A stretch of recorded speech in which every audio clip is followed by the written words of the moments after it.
ఈరోజు మన భారతీయ జనతా పార్టీ బడంపేట్ కార్పొరేషన్లో యువ మోర్చా చేసి ఆ తర్వాత అధ్యక్షుడై బడంపేట్ కార్పొరేషన్కి అధ్యక్షుడైన పెద్దగా ఎట్లా అంటే రాష్ట్రంలో ఎవరు చూసినా రామకృష్ణారెడ్డి పేరు మోగింది. రోహింగ్యాలను బయట తీసిన దాంట్లోనే కానీ ఈ ప్రాంతంలో అనేక అవినీతులు జరిగితే ఈ మధ్యకాలంలో మీడియా మిత్రులు అందరూ తెలుసు. ఈ బడంపేట్ పట్టిన శని ఎంత పెద్ద శని పట్టిందో దాన్ని వెలుగదీసి ఇవాళ బయట పెట్టి దాన్ని ఇంకా ఎవరెవరో పేర్లతో సహా మీ ముందు పెట్టిండు. ఆ పేరు తీసుకోనికే నాకు మనసు కూడా ఒప్పలేదు. అంత దుర్మార్గంగా చేసి ఇవాళ వాళ్ళ భార్య పేరుతో సహా చెప్తుంది. పోలీసు సిఐ గారు కూడా పేరు చెప్పిండు. ఆ పేరు నేను చేసుకోండి, ఎందుకంటే వాళ్ళు చాలా పెద్దోళ్ళు.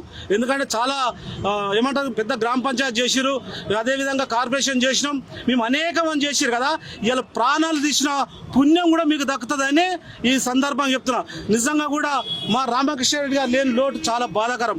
ఆ కుటుంబానికి అండదండగా ఉంటాం.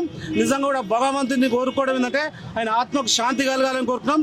దీంట్లో ఉన్న ఎట్టి పరిస్థితులు మా జిల్లా అధ్యక్షుడు చెప్పినట్టు ఎట్టి పరిస్థితుల్లో వాళ్ళని వదిలిపెట్టే ప్రసక్తే లేదు.